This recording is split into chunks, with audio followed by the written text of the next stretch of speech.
Ooh, child, girl. She is just a slut.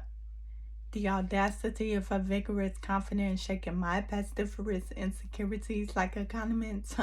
I relish the seasoning of an unjust society with my scorn conditions and angular traditions. My confused abhorrence casually dressed in frustration, paying homage to a sorrow lineage that was stoned by unbelievably wicked men who believed women were witches because the universe trusted that supernatural ambiance.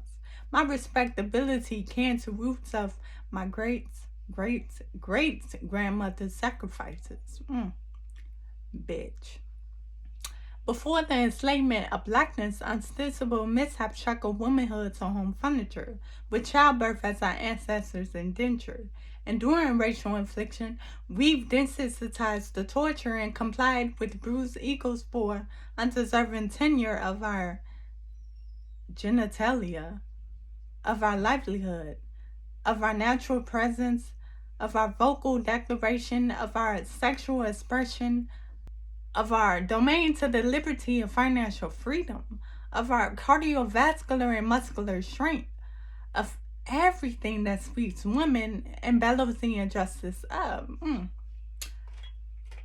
Baby,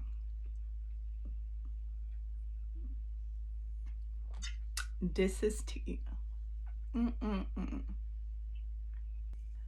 The chaos of the black suffrage in 1965, women's first visa accounts and visa swipes in 1975, to ongoing systemic restrictions and gender profile discrimination impresses weakened spirits that combat with their culture and women for admission in an unjust, vile white man's competition.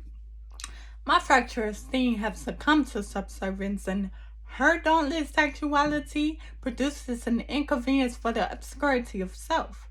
Her creative individualism mustered courage to alleviate historical and personal strain, and it's a mockery to catch up when I'm positioned for a husband to gain. See, there's a prestigious ladder of conformity. I am an addition to an addition with an addiction for fixation of instigation of separation. I am complacent with violence against women because it strikes my complex.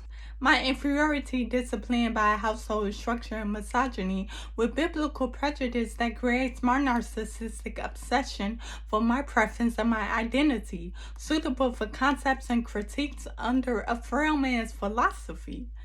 The powerful psychology of reclaiming oppression only threatens my comfort and solidarity. Why must feminism antagonize man to display unconditional respect?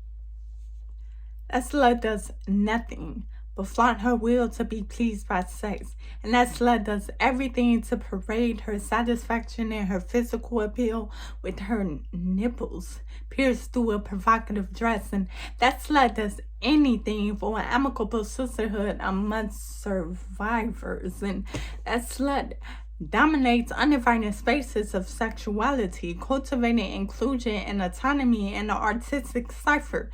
That slut destroys stigmatizations and barriers because she refuses codependency. And child, baby, look.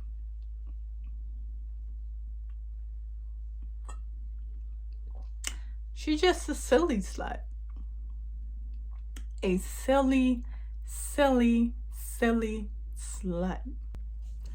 A woman's nudity is property of her matrimony, evident from early invasion and sexualization. That bitch too busy supporting white women's persuasion. Their desperation for equality is an automation of white supremacy. This bitch really thinks she a Negro Susan B. Anthony, wanted her black feminism to be an administration and demonstration for curses of our generation. My sexuality silence, hers an exclamation. Hyperbole is for femininity, it's an exaggeration for hypermasculinity and misogyny in daily conversation. See, bitch, I could never be a sexually liberated urban centrist because my fear and intimidation has settled upon unrightful submission, and that right there is a cookie cutter woman. not a fucking slut.